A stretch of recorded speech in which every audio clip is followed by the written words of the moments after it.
जय बाबा बर्फानी, भूखे कौन प्यासे को पानी। Hello friends, welcome to my YouTube channel. मैं हूं आपका होस्ट सुशील गोयल। उम्मीद करता हूं आप सब लोग अच्छे से होंगे और अमरनाथ यात्रा जाने की तैयारियां भी कर रहे होंगे। और आपका भी मेरी तरह एक एक दिन मुश्किल से निकल रहा होगा कि कब यात्रा की डेट आएगी और हम भोले बाबा के दर्शन करने जाएंगे। पिछली वीडियो में मैंने आपको आपने पहलगाम से चंदनवाड़ी तक कैसे पहुंचना है, चंदनवाड़ी में आपका परमिट कितनी बार चेक होगा, आपने यात्रा कैसे स्टार्ट करनी है, उसके बाद आगे आपको पिसूटोप और फिर शेषनाग झील के बारे में बताया था। आपको ये बताया था अगर आप जल्दी पहुंच गए हो तो शेषनाग झील से आगे जा सकते हो। अगर आपने मेरी वो वीडियो अब तक नहीं देखी तो ऊपर आई बटन को दबाकर वो वीडियो जरूर देखें। आपको उसमें आपकी जर्नी के जो सेकंड डे होगा पहलगाम से शेषनाग झील तक का, या उसके बारे में आपको कंप्लीट इन्फॉर्मेशन मिल जाएगी। ये वीडियो उन लोगों के लिए है जो शेषनाग झील से आगे का सफ़र तय करेंगे। मेनली मैं मान के चलता हूँ कि 70-80% लोग शेषनाग झील पर ही ठहरते हैं और वो शेषनाग झील से अपना सफ़र आगे स्टार्ट करेंगे। वीडियो स्टार्ट करने से पहले यही कहूँगा, अगर आपने मेरा अब तक चैनल सब्सक्राइब नहीं किया है तो चैनल जल्दी से सब्सक्राइब कर लें और साथ में बेल आइकन भी जरूर दबाएं ताकि मेरी आने वाली वीडियो के नोटिफिकेशन आपको टाइम से मिलते रहें। और अगर आपको मेरी वीडियो अच्छी लगती है तो आपके जो साथी आपके साथ जा रहे हैं उनके साथ भी मेरी वीडियो जरूर शेयर करें। तो दोस्तों वीडियो स्टार्ट करते हैं। जो लास्ट वीडियो थी चंदनवाड़ी और आगे की यात्रा की शेषनाग झील तक, वो थी डे 2 और अब हम आ गए हैं डे 3 में। डे 3 में हमने शेषनाग झील से स्टार्ट करना है और शेषनाग झील से हम सुबह 6 बजे निकल सकते हैं। तो हमने दोस्तों पूरे 6 बजे हमने निकल जाना है, क्योंकि अगर 6 बजे वहाँ से निकल जाएंगे तो हम आगे की जर्नी ज़्यादा से ज़्यादा कर सकते हैं। अगर हम आराम से भी करेंगे, अगर 6 बजे की जगह 7 या 8 बजे भी स्टार्ट करेंगे तब भी हम पंचतरनी तो आराम से पहुंच ही जाएंगे। और जो शेषनाग झील से आगे जो आपने जाना है 4 किलोमीटर गणेश टॉप है, तो आपने उसकी चढ़ाई करनी है। जो पिछली वीडियो में बताया था इस वीडियो में दोबारा से बता रहा हूँ। जो स्टार्टिंग में पिस्सू टॉप की चढ़ाई और उसके बाद ये जो गणेश टॉप की चढ़ाई है, यही अमरनाथ यात्रा की सबसे डिफ़िकल्ट चढ़ाई मानी जाती हैं। अगर आप सपोज कीजिए अच्छे ट्रैकर भी हो तब भी भोले बाबा आपकी इन दोनों चढ़ाई पर अच्छी से परीक्षा लेने वाले हैं। तो गणेश टॉप की चढ़ाई जो आपने चढ़नी है ये 4 किलोमीटर की बिल्कुल खड़ी चढ़ाई है। मुझे ना ज़्यादातर लोग जो बोलते हैं वो बोलते हैं गणेश टॉप की चढ़ाई ज़्यादा मुश्किल है पिस्सू टॉप के मुकाबले। पर दोस्तों मुझे तो हमेशा ऐसा ही लगा कि जो पिस्सू टॉप की चढ़ाई है वो ज़्यादा मुश्किल है, क्योंकि जो पिस्सू टॉप की चढ़ाई है वो पथरीला रास्ता है, मगर जो गणेश टॉप का रास्ता है वो मिट्टी वाला कच्चा रास्ता है। उस पर चलना तो मुझे तो अच्छा लगा, इजी लगा, क्योंकि वैसे तो वो बिल्कुल स्टीफ चढ़ती रहती है चढ़ाई, मगर वो मिट्टी वाला रास्ता होने की वजह से मैं तो कंफर्टेबल रहता हूँ, आराम से चलता ही रहता हूँ और बिना रुके कम टाइम में गणेश टॉप की चढ़ाई कर लेता हूँ। तो बाकी सबकी अपनी अपनी सोच है।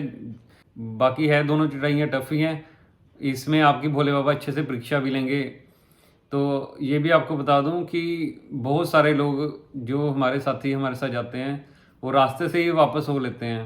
वो पिस्सू टॉप की चढ़ाई चढ़ के या थक जाते हैं या फिर आगे शेषनाग झील तक जाते हुए वो हार मान लेते हैं, और कई लोग गणेश टॉप की चढ़ाई चढ़ते हुए हार मान लेते हैं और वहीं से वापस चले जाते हैं।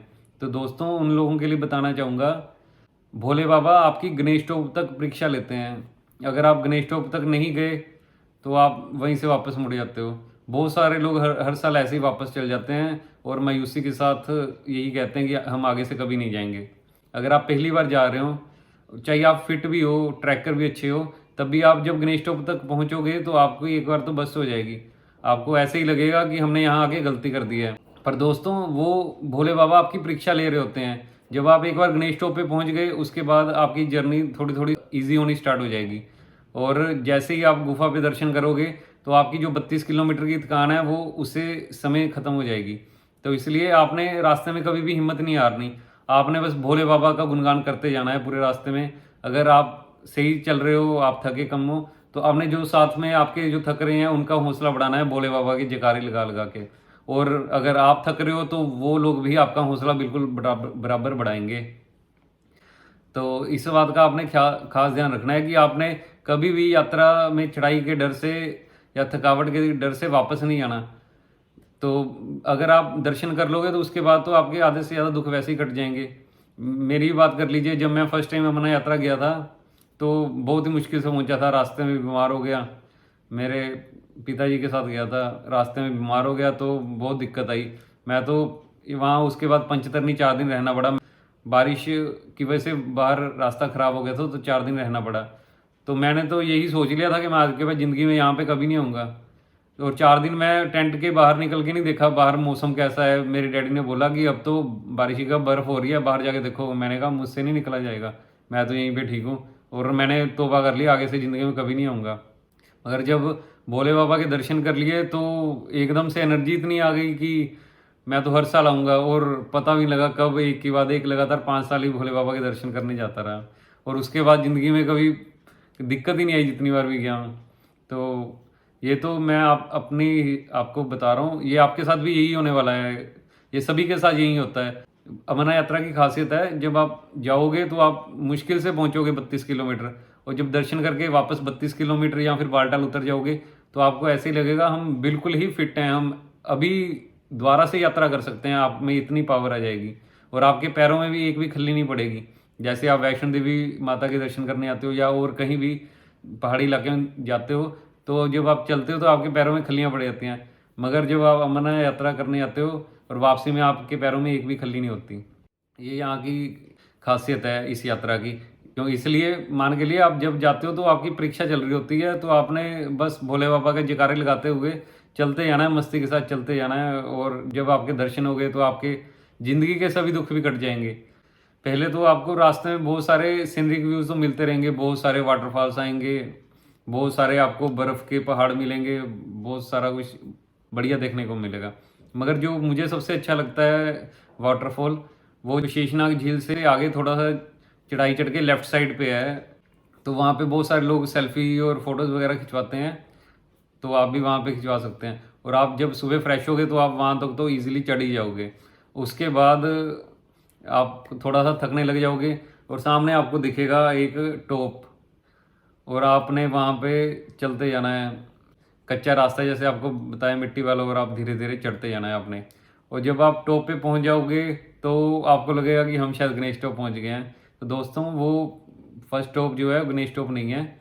उसके बाद आप जब टॉप पे पहुँच जाओगे आपको एक और ऊपर टॉप दिखेगा, और वो है गणेश टॉप। और वो भी वैसे ही सेम मिट्टी वाला रास्ता है, और रास्ता इतना बड़ा है, अगर आप 20 लोग भी साथ में चलोगे तो भी कोई फ़र्क नहीं है, रास्ता इतना ज़्यादा बड़ा रास्ता है। अब आपको गणेश टॉप पहुँच गया तो गणेश टॉप के बारे में बता देता हूँ। गणेश टॉप यहाँ पर नाम से ही पता लग जाता है, गणेश टॉप वो स्थान है जहाँ पर भोले बाबा जब माता पार्वती को अमरनाथ जी की कथा सुनाने जा रहे थे तो यहाँ पे उन्होंने गणेश जी को छोड़ा था, इसी वजह से इसका नाम गणेश टॉप पड़ गया। गणेश टॉप नाम पड़ने से पहले इसका नाम महागुणस टॉप होता था, और अब इसे सभी गणेश टॉप के नाम से जानते हैं। गणेश टॉप पे आप पहुंच गए। गणेश टॉप पे रहने के लिए कोई अरेंजमेंट नहीं है, क्योंकि गणेश टॉप की माना जाता है बहुत ज़्यादा ऊंचाई है और वहाँ पे रात को सांस लेने में दिक्कत हो सकती है, तो इसी वजह से वहाँ पे रुकने का कोई भी अरेंजमेंट नहीं है। तो उसके बाद गणेश टॉप की उतराई स्टार्ट हो जाती है, आपने उतराई उतरनी है। दोस्तों, आपको एक बात और बता दूं कि बहुत लोग कहते हैं वहाँ पे ऑक्सीजन की कमी है, वहाँ पे सांस लेने में दिक्कत आती है, और बहुत कुछ आपको सुनने को मिलेगा। मगर अपने हिसाब से बता रहा हूँ, हो सकता है कि सबका अलग अलग एक्सपीरियंस हो। वहाँ पे किसी तरह की कोई ऑक्सीजन की कोई कुछ कमी नहीं है, कमी है हम में, क्योंकि हम लोग घर पे तो कभी पैदल नहीं चलते, और वहाँ पे सीधा 32 किलोमीटर एक साइड के चलना पड़ गया तो हमें सांस तो फूलेगा ही फूलेगा चढ़ाई पे। जो बंदा घर पे अपनी कभी पौड़ियाँ चढ़ के ऊपर की छत देखने नहीं गया, उसको अगर सीधी इतनी गणेश टॉप की, पिसू टॉप की चढ़ाई चढ़ाई जाएगी तो उसको तो दिक्कत आएगी आएगी। इसलिए आपने ऐसा करना है, डेली के कम से कम 10 से 1000 कदम तो आपने करने ही करने हैं यात्रा जाने से पहले। और वहीं आप पहले ही पूरी तैयारी करके जाओगे तो वहाँ पे ऑब्वियस है सांस कम फूलेगी, तो आपको ऐसे लगेगा कि ऑक्सीजन पूरी है। मुझे तो आज तक जितनी बार भी गया हूँ कभी कोई ऑक्सीजन की दिक्कत नहीं आई। पहली बार बीमार हुआ, उसके बाद भोले बाबा ने कभी किसी तरह की कोई दिक्कत नहीं हमें दी। अगर आप डेली वॉक कर रहे हो तो बहुत बढ़िया बात है, अगर आप डेली वॉक नहीं कर रहे हैं तो वॉक आज से ही स्टार्ट कर दीजिए, और साथ में अगर टाइम मिले तो योगा भी जरूर कीजिए। और तब भी अगर आपको या फिर जो एज्ड लोग हैं उनको सांस लेने में कोई दिक्कत आती है तो वहाँ पे आपको ऑक्सीजन की फैसिलिटी मिल जाएगी। उसके बाद आपने गणेश टॉप से उतर जाना है। गणेश टॉप से अगर हम सीधा बात करें, जो अगला पड़ाव जो मेन आता है वैसे पंचतरनी है, जो कि वहाँ से 10 किलोमीटर है, और 9 किलोमीटर के बीच में बिल्कुल सीधी उतराई है। जो गणेश टॉप से वैसे अगला पड़ाव आता है वो पोषपत्री आता है। और वहाँ पे जो भी एक बार जाता है वो अमरनाथ गुफा के बाद सबसे ज़्यादा तारीफ उस लंगर की ही करता है। आपको बता दूं, कई बार, हर बार नहीं, कई बार यहाँ पे इतनी ज़्यादा बर्फ़ पड़ी होती है कि एक बार मुझे याद है, अभी 2010 या 2011 की बात है, बर्फ़ इतनी ज़्यादा थी कि स्टार्टिंग से जो चंदनवाड़ी है वहाँ से लेकर गुफा तक बिल्कुल बर्फ़ ही बर्फ़ थी। और जो गणेश टॉप है बिल्कुल ही टॉप ऐसे चढ़ाई है और ऐसे ही उतराई है। तो जो लोग चढ़ाई तो चढ़ रहे थे गणेश टॉप की, और उतराई में सभी लोग स्लाइडिंग करके जा रहे थे और पोषपत्री तक बिल्कुल स्लाइड करके 2 या 4 मिनटों में 2 किलोमीटर की उतराई कर रहे थे। वो बहुत बढ़िया और यूनिक एक्सपीरियंस था। अगर इस साल भी ऐसा ही होगा तो आप भी ये ट्राई जरूर कर सकते हैं। गणेश टॉप से 2 किलोमीटर है पोषपत्री, और स्लाइड कीजिए और सीधा 2 मिनट में नीचे। तो 2 किलोमीटर उतर के आगे पोषपत्री आ जाएगा। पोषपत्री का अमरनाथ यात्रा से तो वैसे तो कोई रिलेशन है नहीं, मगर वहाँ पे दिल्ली का एक सेठ है, उसने वो लंगर लगाया हुआ है वहाँ पे सिर्फ एक लंगर है। दोस्तों आपको बताना चाहूँगा, अमरनाथ यात्रा में बहुत ज़्यादा लंगर लगते हैं, मगर अगर सबसे बेस्ट और या नंबर 1 की बात होती है तो सिर्फ पोषपत्री का नाम आता है, क्योंकि ये लंगर सबसे अलग है। आपको बहुत सारे लंगर मिलेंगे, एक से स्वादिष्ट एक चीज़ खाने को मिलेगी, मगर सबसे यूनिक जो है वो पोषपत्री का लंगर है। यूनिक भी बताता हूँ कैसे है। जो बाकी आपको लंगर मिलेंगे स्टार्टिंग से लेकर एंड तक किसी भी रूट पे, पहलगाम, बालटाल या गुफा पर जो भी लंगर मिलेंगे उस पर आपको मिल जाएंगे 5 स्टॉल, 10 स्टॉल, 15 स्टॉल, इससे ज़्यादा नहीं होंगे। मगर जो पोषपत्री का लंगर है उस पर आपको 60 के करीब स्टॉल मिलेंगे।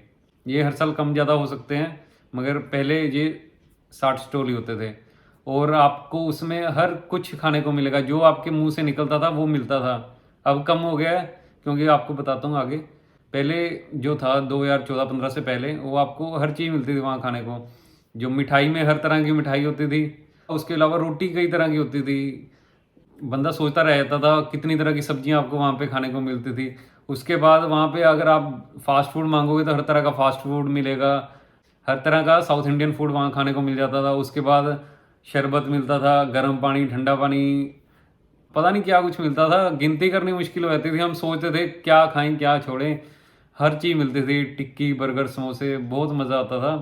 2014-15 के बाद वहाँ पे बहुत ज़्यादा लोगों की डेथ हो जाती थी, क्योंकि वो जब आपको खाने को मिलेगा फ्री में तो फिर वो लोग ज़्यादा खा लेते थे, उसके बाद सांस लेने में दिक्कत आने लग जाती थी फास्ट फूड वगैरह खा के, तो बहुत सारे लोगों की डेथ हो जाती थी।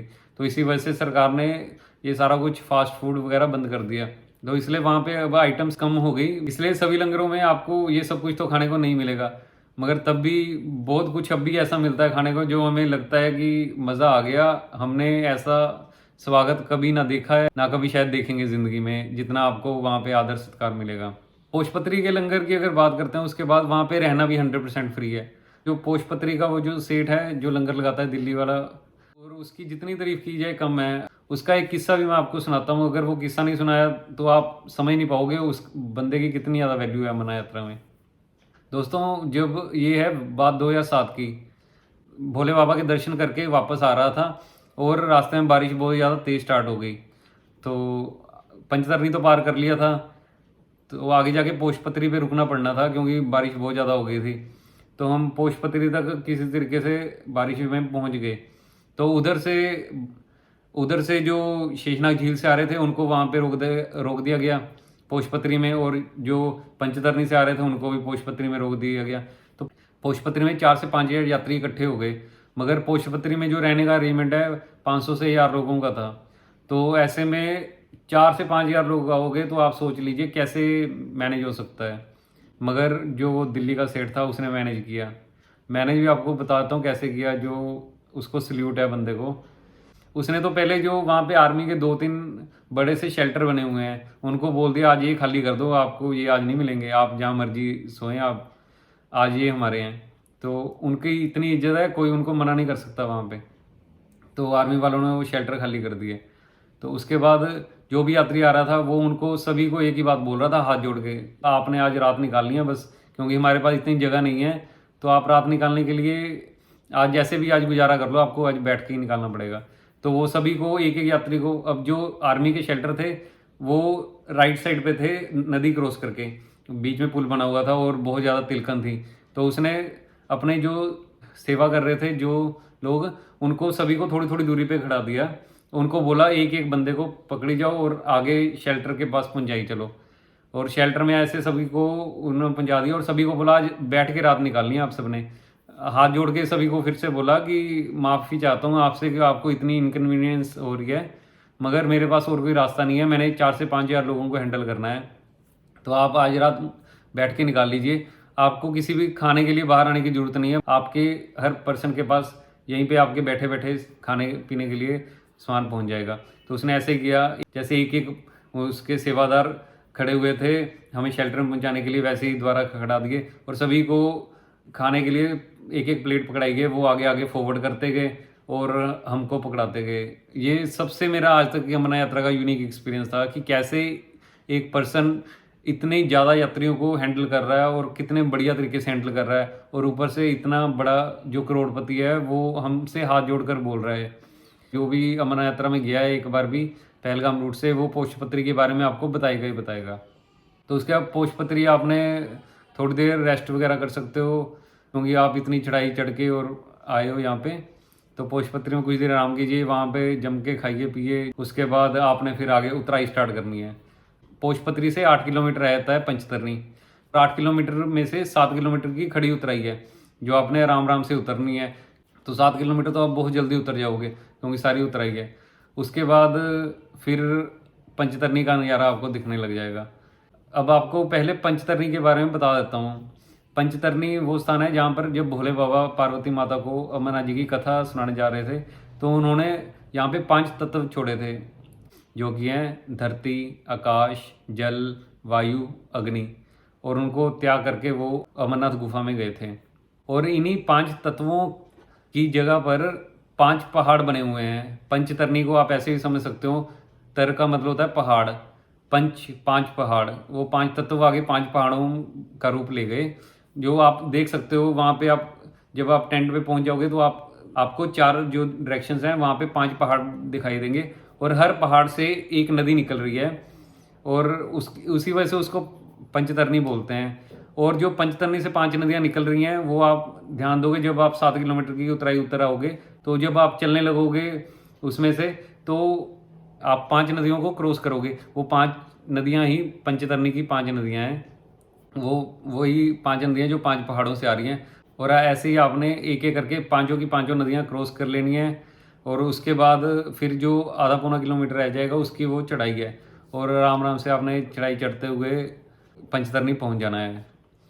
दोस्तों, आपकी जानकारी के लिए बताना चाहूँगा, जो हेलीकॉप्टर्स हैं चाहे वो बालटाल से आते हैं चाहे पहलगाम से आते हैं, वो यहीं पंचतरनी में ही उतरते हैं। और मैं मान के चलता हूँ कि जो मैक्सिमम लोग हैं जो शेषनाग झील से चले हैं, मैक्सिमम लोग पंचतरनी तक का ही सफ़र करते हैं, क्योंकि जो आपने गणेश टॉप की चढ़ाई चढ़ी है उसमें आपके 5 से 6 घंटे लगे जाते हैं आराम से। और उसके बाद आप उतराई भी उतरे हो तो आप मान के लिए 8 घंटे के करीब तो लग ही जाते हैं। और इस साल गुफा पे रहने का कोई अरेंजमेंट नहीं है, तो आपको पंचतरनी में ही रात स्टे करना होगा। तो दोस्तों, मैं मान के चलता हूँ मैक्सिमम लोग जो हैं शेषनाग झील से चल के पंचतरनी तक ही सफ़र करते हैं, और जो लोग पंचतरनी तक आएंगे उनके लिए ये वीडियो यहीं पे ख़त्म हो जाती है। और वहाँ पे गुफा के बारे में तो मैं आपको अगली वीडियो में ही बताऊँगा, क्योंकि मैक्सिमम लोग जो हैं पंचतरनी तक रहेंगे, इसलिए अगली वीडियो में आपको गुफा के बारे में कंप्लीट इन्फॉर्मेशन दूंगा। दोस्तों, मैंने आपको इस वीडियो में भी मुझे लगता है काफ़ी इन्फॉर्मेशन दे दी है। अगर फिर भी लगता है आपको कि मेरी कोई इन्फॉर्मेशन देने से रह गई है, तो आप कमेंट बॉक्स में कमेंट जरूर करें, और मैं आपको आपके क्वेश्चन का जवाब भी दूंगा, और उससे मुझे भी पता लगेगा कि मैं आपको क्या बताना रह गया हूँ। वो फिर मैं अपनी जो लाइव स्ट्रीमिंग करता हूँ उसमें वो मैं बाकी यात्रियों के साथ डिस्कस भी कर सकता हूँ। आपको भी यही कहूँगा, आप भी मेरी लाइव स्ट्रीमिंग जो वीडियो देख रहे हैं वो ज़रूर ज्वाइन करें। लाइव स्ट्रीमिंग में बात करने से कई फ़ायदे होते हैं। एक तो मैं जितनी मर्जी बढ़िया वीडियो बनाने की कोशिश कर लूँ, जितने मर्जी छोटे छोटे पॉइंट कवर कर लूँ, मगर कुछ ना कुछ भूल ही जाता हूँगा। जो आपसे जो लाइव स्ट्रीमिंग में बात करता हूँ, आप लोग क्वेश्चन पूछते हैं, उससे मुझे भी ध्यान में आता है कि मैं हाँ बताना भूल गया, और उससे और जो यात्री लाइव स्ट्रीमिंग देख रहे हैं उनको भी पता लगेगा कि ये कुछ भी वहाँ पे जाके आपको देखने को मिलेगा। लाइव स्ट्रीमिंग का इसलिए बहुत फ़ायदा होता है। आप भी बुधवार शाम 7 बजे और संडे शाम 6 बजे ज़रूर ज्वाइन करें, और ऐसे मेरी वीडियो देखते रहें। उम्मीद करता हूँ आप सब लोग मेरी वीडियो खूब पसंद कर रहे होगे, और अपने दोस्तों के साथ भी ज़रूर शेयर कर रहे होगे।